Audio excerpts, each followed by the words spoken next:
노사모가 움직인다는 것, 민주당 의원들이라면 심각하게 받아들여야 합니다. 사실상 게임 끝났다고 봐야 하는 겁니다. 노사모가 움직일 정도로 민주당 내부 상태가 심각하다는 것 아니겠습니까?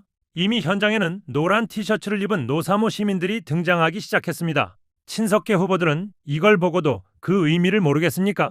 분석 영상 함께 보겠습니다. 근데 그런 생각이 들어요. 사람들이 2라운드의 이 경선 5개 지역에서 하잖아요. 제주, 인천, 그다음에 강원, 대구, 경북 이렇게 5개 지역에서 하는데 강원 숫자는 물론 뒤에 이제 호남이나 서울, 경기에 비해서 적지 않습니까?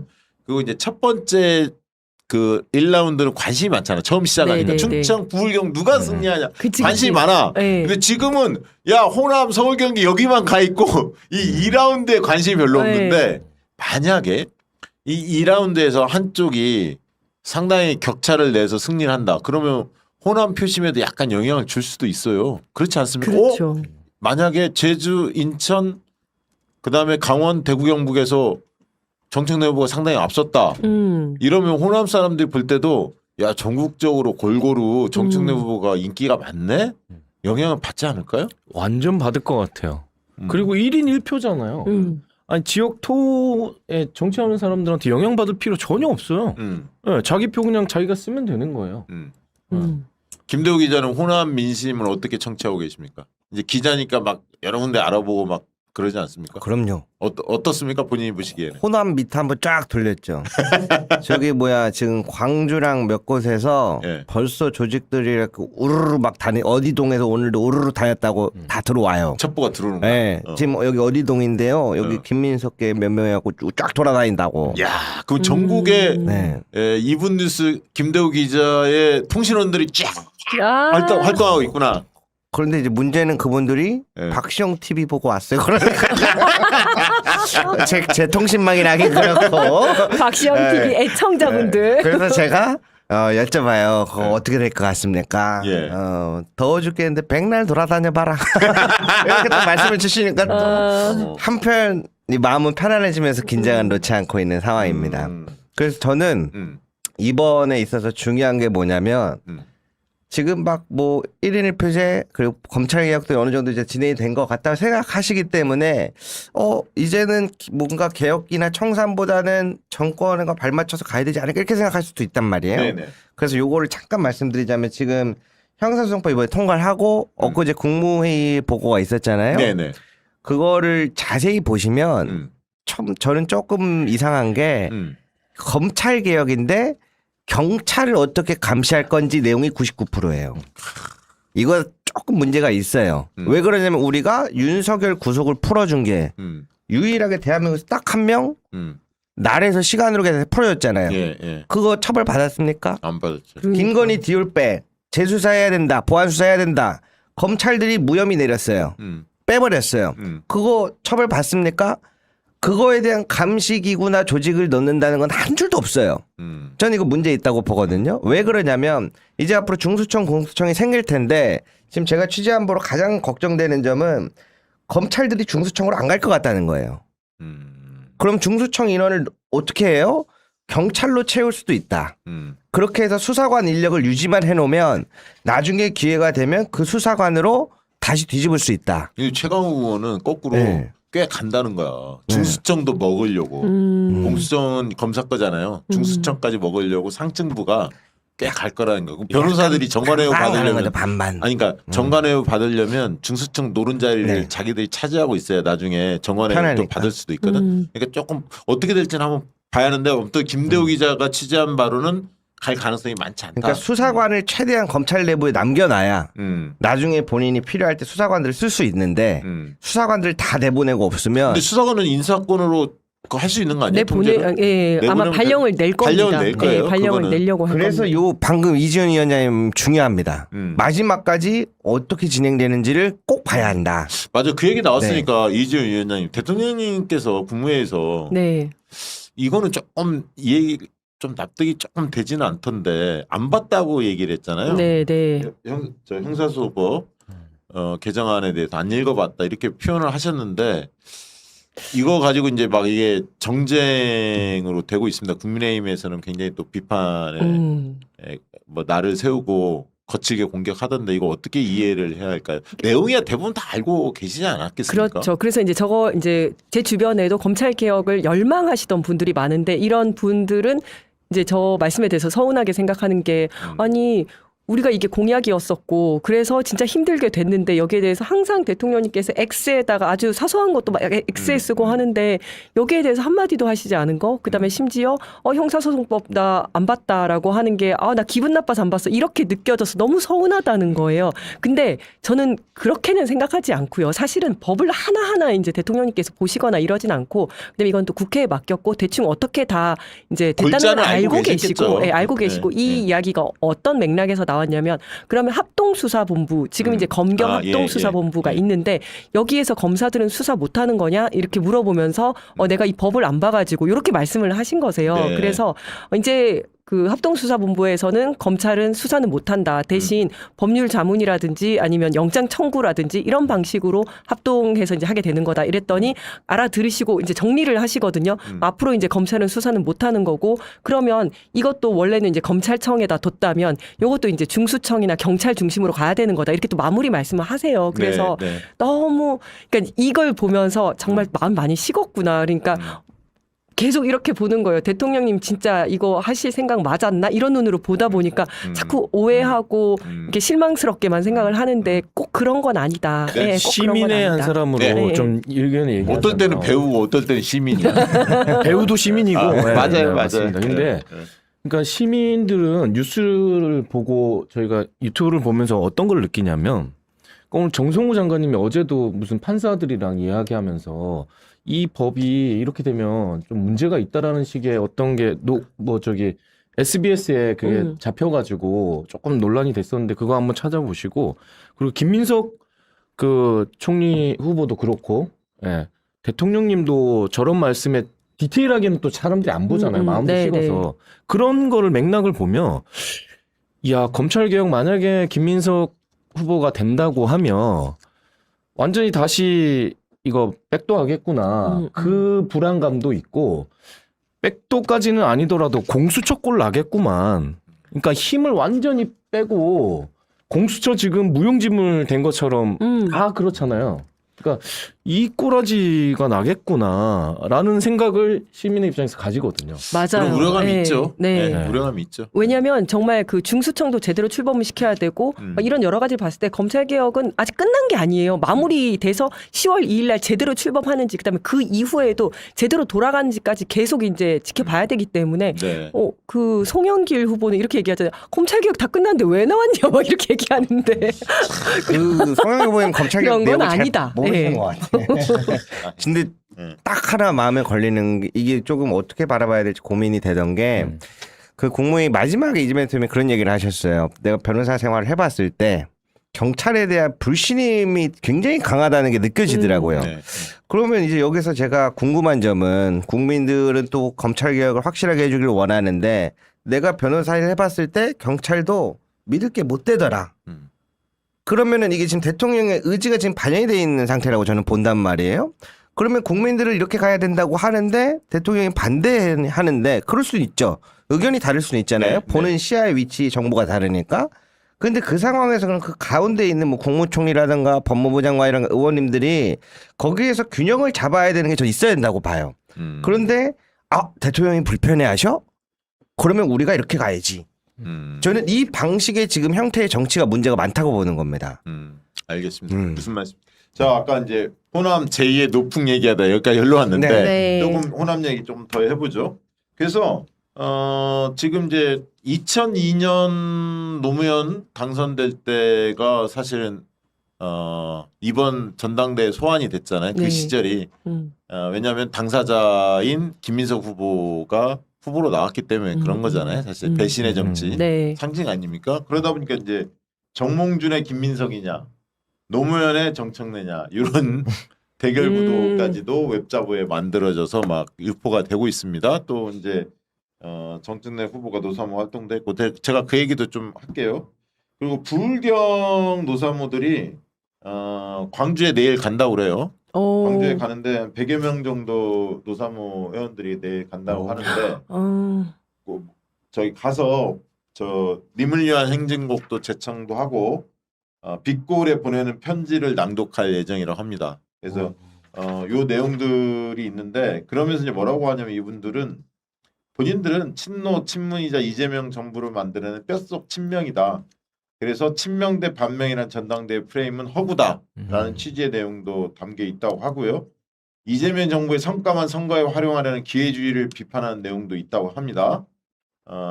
그리고 민주당의 위기를 극복하기 위해 노무현 정신을 계승했고 공천 배제에도 당을 지켰으며 흔들림 없이 언론개혁과 당원 1인 1표제를 관철시켰다고 하면서 정청래 후보 지지를 호소하는 그런 내용들이 담겨 있다고 하고 정청래 후보가 페이스북에 부울경 충청 노사모들에게 부탁한다. 호남 지인들에게 전화해달라 이런 글을 올린 바가 있는데 그게 화답하는 형태가 아닌가 싶습니다. 사실 지난주에 제가 예. 그 1차 그거 할 때요. 네. 노사모에서 네. 그 큰 역할 하시던 두 분을 제가 모시고 갔었거든요. 네. 가시면서 같이 그 운동을 했는데 그분들이 차 안에서 끊임없이 전화하세요. 그럼. 네, 잘하죠. 우리 다시 일어나자, 뭉치자. 하고 끊임없이 왜냐하면 전화하시더라고요. 문재인 전 대통령만 조롱과 혐오한 게 아니라 노 대통령한테도 네. 그런 네. 행태들이 벌어진 거고 우리가 노 대통령 그 서거를 지켜보면서 다짐한 게 있잖아요. 우리의 지도자를 다시는 두 번 다시는 잃지 않겠다. 우리가 지켜내겠다 했는데 우리 안에서 문재인 대통령을 막 혐오하는 그리고 이상한 애들이 붙어갖고 이거를 아무런 말들을 하지 않잖아요. 국회의원들이 여기에 대해서 문제 있다고 지적도 안 했고 이재명 대통령도 그런 지적을 하지 않지 않았습니까? 네. X에 글에서 황당한 거예요. 사실은 그런 걸 봤기 때문에 이상하다라는 걸 계속 느꼈고 여러 퍼즐들이 다 맞춰진 거야. 사실 최근에 뿔이 난 거예요. 이번에 확실하게 하겠다. 그래서 이제 그렇게 뭉쳐진 거고 저는 친명입니다. 저는 정청래를 지지합니다. 이런 외자부도 지금 많이 유포가 되고 있답니다. 그 반명이 아니거든. 그럼요. 아니 친노, 친문, 친명이야. 어제 뉴공에 나와서 나는 친명인데 내가 대통령을 위해서 이렇게까지 했는데 거기서 약간 억울함을 토로하면서 정청래 후보가 울컥하더라고요. 그러니까 그 얼마나 억울하겠어요.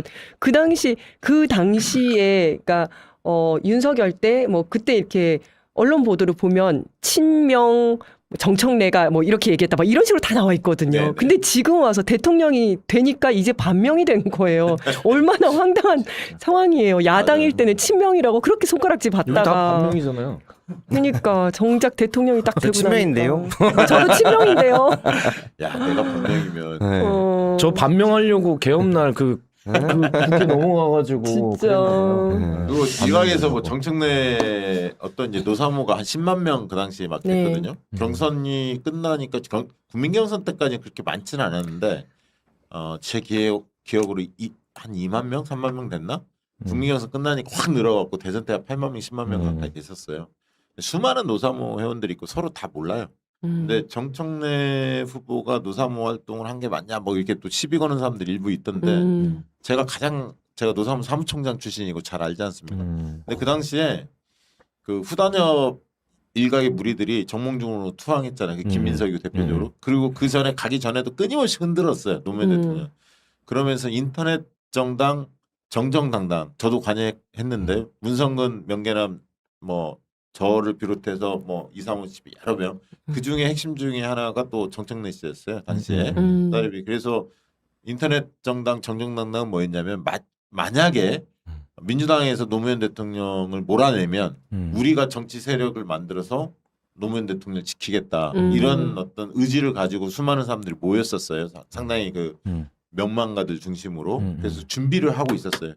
그 인터넷 정당 정정당당이 6월 뭐 7월 8월 이렇게 활동을 했었거든요. 그러다가 유시민이 갑자기 쫙 나타난 거예요. 그러면서 그러면 유시민 중심으로 가자 이렇게 네네. 정리가 된 건데 네. 희망대지 저금 운동, 저금통 있었죠. 네. 그 후원 운동이나 이런데 정청래 대표가 굉장히 적극적으로 참여했습니다. 잘 알고 있고요.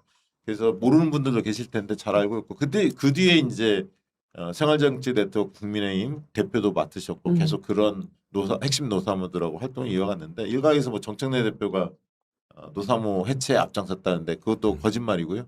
앞장선 건 저고요. 제가 앞장섰던 이유는 대통령의 뜻이었어요. 사실상 노무현 대통령의 뜻이었고 청와대의 뜻이었습니다. 그래서 왜냐하면 노사모가 새로운 시민운동 했으면 좋겠다 이런 권유도 있었고 두 번째는 노사모라는 것은 누구나 가입할 수 있는 형태가 됐기 때문에 대통령 팬클럽 아닙니까? 그럼 누구나 가입하는데 이상하게 글을 막 올려봐요. 그럼 조선일보 글을 쓰지. 그러면서 지지층 분열을 도모할 거라고. 그러면서 뭐 팬클럽이 대통령을 욕했다 막 이런 식으로 나올 거 아닙니까? 쉽게 얘기하면 개방적 구조니까 누구나 글을 쓸 수 있는 구조니까 그래서 우리가 지킬 수 없다. 그러면서 해체 논쟁이 벌어진 거고. 근데 이제 다수의 노사모 그 회원들은 유지되기를 바랬기 때문에 유지되다가 나중에 이제 발전적인 해체 수순을 밟았는데 어쨌든 그런 것은 사실 무근이다. 이 얘기는 좀 명확히 해드리고요. 그리고 제가 말씀을 드리고 싶은 것은 서울 경기가 호남 못지않게 중요합니다. 이 부분이 간과되고 있어요. 호남만 강조가 돼 있기 때문에 서울 경기에 있는 분들은 야 호남 연구자 찾아 빨리 이것만 지금 신경 쓰는데 그게 아니다. 다음 주 화요일부터 호남이 투표에 들어가지만 서울 경기도 수요일부터 들어가요. 같이 들어가. 네. 그러니까 지금 서울 경기에 있는 분들이 수도권에 있는 분들이 호남에 연고자 없는 분들은 수도권 주변에 직장인들 친구들 아는 분들을 빨리 5명 이상 이렇게 확보하는 당원들 이렇게 전화해보고 확인해보고 설득하고 이 작업을 열심히 하셔야 돼. 호남에 연고 있는 분들은 호남의 연구자를 찾고 호남에 없는 분들은 호남에 연고가 없는 분들은 서울 경기 주력하는 게 현명한 지금 방안이다. 그리고 부울경 충청에서 이미 투표 다 하신 분들 이런 분들 호남도 찾지만 서울 경기는 친구들 다 있잖아. 아는 분들 다 올라와 있잖아. 네. 서울 경기 분들을 챙기셔야 한다. 이 얘기를 꼭 드리고 싶었습니다. 네. 그리고 이제 당일날 월요일날 대의원들 투표하니까 네. 대의원들도 좀 챙겨야 하고요. 그래서 응원하기 저기 정청래 당대표 응원하기 그 사이트가 있는데 여기 신청하면 같이 하는 모양이에요. 알정지 KR이라고 알정지 한글로 치고 .kr로 검색하시면 응원단 참여할 수 있다고 하니까 이번 주 순회 경선도 있고 다음 주에도 있잖아요. 이제 그 순회 경선 할 때 주말에 함께 하실 분들은 그렇게 신청하시면 좋을 것 같고요. 대통령님께서 2차 메가 프로젝트 점검회의를 다음 주 월요일에 한다고 하죠. 청와대에서.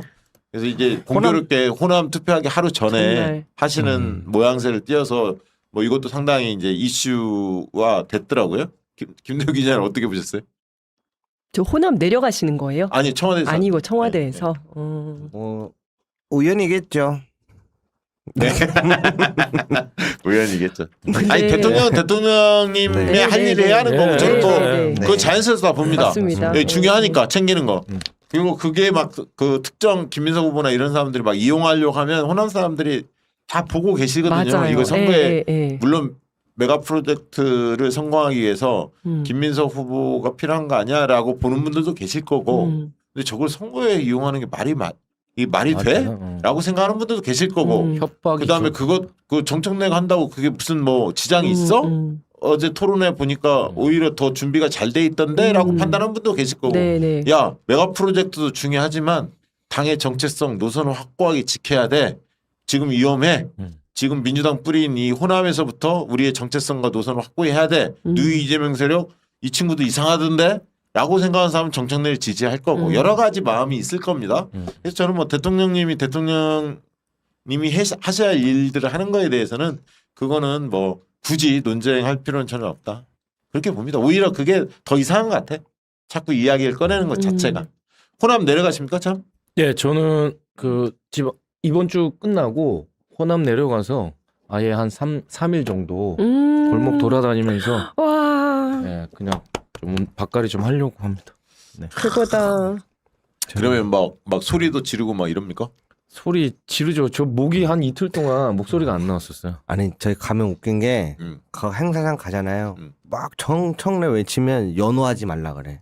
그리고 우리가 얘기하면 맞아 연호하지 그거 막 말라고 그러고 김민석 하잖아요. 한참 있다가 다 들어고 나서 연호하시면 안 됩니다. 그래가지고 그냥 계속 하셔야 돼. 이때 아니면 언제 내가 그러거든. 지네들은 북치고 장구치고 다 좀 너무한 게 있는데 근데 굴하지 않습니다. 네, 맞습니다. 왜냐면 그 시민들의 함성 소리가 이 강당을 뚫고 들어가거든요. 비주얼은 제가 있어서 저희가 최고입니다. 그럼요. 맞습니다. 비주얼은 김대우도 괜찮아. 아니, 이명수도 있어. 운동을 안 하니까. 아니야 이게 꼭 잘생긴 사람만 좋아한다는 것도 착각이에요. 아니, 맞습니다. 친근하게 느껴지는 사람 있잖아. 옆집 아저씨 아저씨처럼 옆집 기분 총각처럼. 나빠하는 것 같은데 아, 지금. 아니야. 광좀 털어보려 그랬는데 지금 참. 아니에요? 아니 나는 이명수 얘기한 건데 친근하게 느껴지나. 이명수 저 오늘 씨가. 이관훈 배우님 나온다 머리를 손 보고 왔는데 왜 이렇게 되는지 모르겠어. 야 그래요. 제가 딱 10년 전에 여러분들의 10년 한 11년 전 2012년으로 좀 돌아갈게요. 한번 제가 예전에 말씀을 드렸는데 이런 민주당의 역사에 대해서 제가 좀 말씀을 드리니까 어떤 분들이 나중에 꼭 한 번 정도 더 해달라고 해갖고 제가 간단하게 오늘은 좀 말씀드릴게요. 우리가 노무현 대통령이 2009년 5월 23일 날 서거를 합니다. 500만 명이 여러분들 지금은 제가 이제 머릿속에 있는 걸로 다 할게요. 아무것도 없이 2002년 5월 23일 날 노무현 대통령이 서거를 하시고 그때 여러분들에게 말씀드렸지만 저도 뭔가 컴퓨터를 하다가 YTN을 틀어놨었거든요. 컴퓨터를 하다가 일요일이었던 것 같아요. 제 기억에 일요일이었던 것 같아요. 제가 오전에 9시인가 일어나갖고 컴퓨터를 한 거 보니까 출근하지 않고 그때 제가 주말에 저는 토요일 아니면 일요일이었던 것 같아요. 갑자기 뉴스에 노무현 대통령이 절벽에서 추락했다라는 기사가 떠요. 일요일이었죠, 그렇죠? 절벽에서 추락했다는 기사가 떠요. 사망했다고 안 나오고 추락해서 위급 막 하다가 병원 이송 막 이렇게 떠요. 근데 제가 그때 어떻게 했냐면 컴퓨터를 하다가 이렇게 TV를 보다가 제가 한동안 이러고 있었어요. 너무 어이가 없어갖고 계속 이러고 봤어요. 근데 나도 모르게 막 눈물이 흘러요. 막 눈물이 나도 우리 아버지 돌아가셨을 때보다 더 나도 모르게 막 눈물이 나고 있어요. 그게 뭐냐면 노무현 대통령 퇴임 이후에 이명박이에게 그 박연차 게이트라고 떠들고 강금원 회장 그 진짜 강금원 회장은 의리 있는 분이거든요. 노무현의 정치적 동지 그 나중에 한번 제가 소개시켜 드릴게요. 이명박이 탄압받고 그 검찰이 그 봉화마을에서부터 헬기로 중계했던 그때였어요. 그때 노무현 대통령이 이제 서거하시고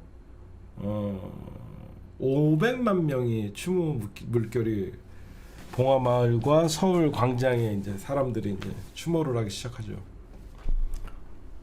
그러고 나서 사람들은 이제 엄청난 우리 민주 진보 진영에게는 말은 하지 않았어요. 슬픔에 500만 명이 추모했다라는 것은 민주진영에 웬만한 노무현 대통령과 함께 활동했던 사람들이 마음속에 뭔가 이렇게 응어리가 졌었어요.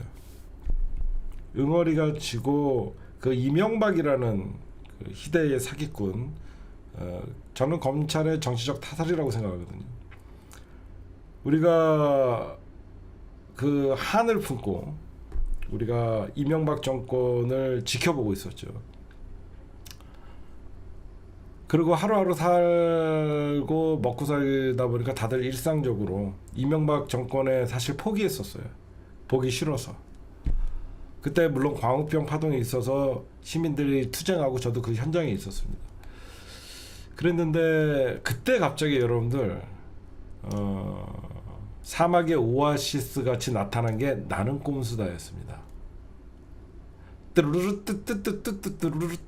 그게 바로 2010년도에 나는 꼼수다가 갑자기 노무현 대통령 서거하고 나서 김어준 총수가 검정 넥타이를 입고 팟캐스트를 그때 만든 거예요. 그러면서 우리가 한 주 한 주 나는 꼼 이명박 각하 헌정방송 이렇게 하면서 지금의 김어준은 노무현 대통령의 한을 품고 나는 꼼수다를 만든 거예요. 그래서 많은 사람들이 내재돼 있던 노무현 대통령에 대한 그 한 이런 것들이 나는 꼼수다를 통해서 이명박이가 점점 실체가 드러나고 저놈도 무너질 때가 얼마 남지 않았구나라는 우리 민주진영이 노무현 대통령 서거와 함께 모두가 침울해할 때 우리 민주진영을 일으켰던 방송이 나는 꼼수다예요. 저는 그렇게 평가해요. 그걸 보면서 우리는 매주 각하 헌정방송이라고 하면서 우리가 그 팟캐스트 업로드 되는 거를 해외 국내 할 것 없이 기다렸다가 너무 주말마다 언제 올라오나 그때 정봉주, 주진우, 김용민 그 다음에 김어준 그래서 우리 민주정이 이제 어떻게 보면 지금의 뉴스 공장이 있는 어떻게 민주정이 가장 큰 스피커가 됐던 원동력이었죠. 시작이었죠. 그렇게 이제 각각 헌정 방송이라고 하면서 이제 2011년까지 그게 이어져요. 그때 우리 민주정에서 고민이 있었어요. 대선 후보가 없었어요. 그때 우리 민주진영에 제가 그때 그래서 제가 김어준 총수를 2011년인가 제가 얼굴을 그때 인사를 해요. 우리 민주정에 대통령 후보가 없는데 우리가 그때 생각했던 건 뭐냐? 우리가 왜 이명박이랑 싸우냐? 이건 노무현 대통령을 정치적으로 타살한 이 이명박이는 용서할 수 없다. 이명박이를 가장 연맥이고 노무현 대통령의 한을 풀 수 있는 사람이 누구냐? 문재인이다가 된 거예요. 왜? 여러분들이 생각하셔도 노무현 대통령이 그 수많은 사람들 앞에서 대통령 연설에서 감히 되느냐? 저는 감히 됩니다. 왜 그러냐? 저는 문재인이라는 친구가 있습니다. 라면서 노무현 대통령이 검증한 그 말 한마디에 우리는 노무현의 한을 푸는 거는 문재인의 당선이다. 여러분들도 그런 느낌이 왔죠? 감히 됐냐? 이게 바로 그 명전설이었어요. 그래서 우리는 문재인을 불러내요. 근데 문재인 대통령은 안 한다 그랬어요, 처음에. 그래서 우리는 끊임없이 문재인 대통령을 설득을 합니다. 한번 보고 가도록 하겠습니다. 이 노무현 대통령도 사랑했던 이 문재인 대통령을 문조톨레이라고 하면서 이 비난하는 전 뉴 이재명 송가ಯಕ್들 용서할 수가 없어요. 감이 되겠나? 노무현 감이 되겠나? 말하는데 저도 됩니다. 말하기에 망설임이 있었습니다. 그러나 오늘부터 저는 망설이지 않겠습니다. 감이 되겠냐고 물으면 감이 된다. 당당하게 말하겠습니다. 그 사람을 알기 위해서 그 사람을 제대로 알기 위해서는 그 친구를 말하고 했습니다. 여러분,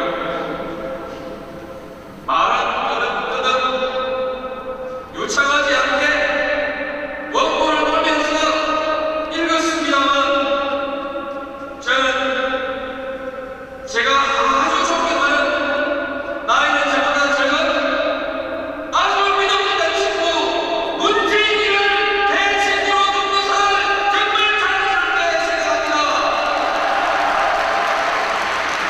나는 대통령 감이 됩니다. 나는 문재인을 친구로 두고 있습니다.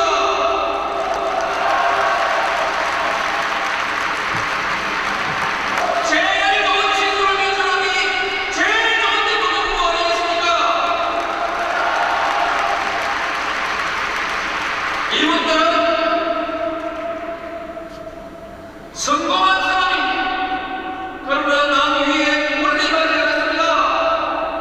남들에게 눈물 나는 일을 하지 않았습니다. 강하고 힘없는 사람들은 오늘도 돕고 있습니다. 잘못된 것을 바르기 위해서 오늘도 수고하고 있습니다. 이웃을 위해서 함께 사랑을 나누고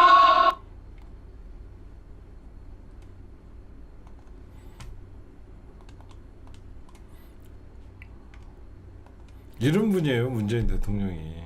저렇게 송가역 새끼들이나 뉴 이재명 세력들에게 조롱받고 비난받을 사람이 아니에요. 그래서 우리가 여러분들 이명박이를 복수하기 위해서는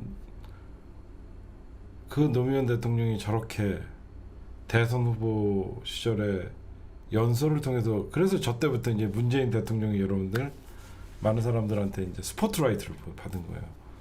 아무도 문재인을 잘 몰랐을 때예요.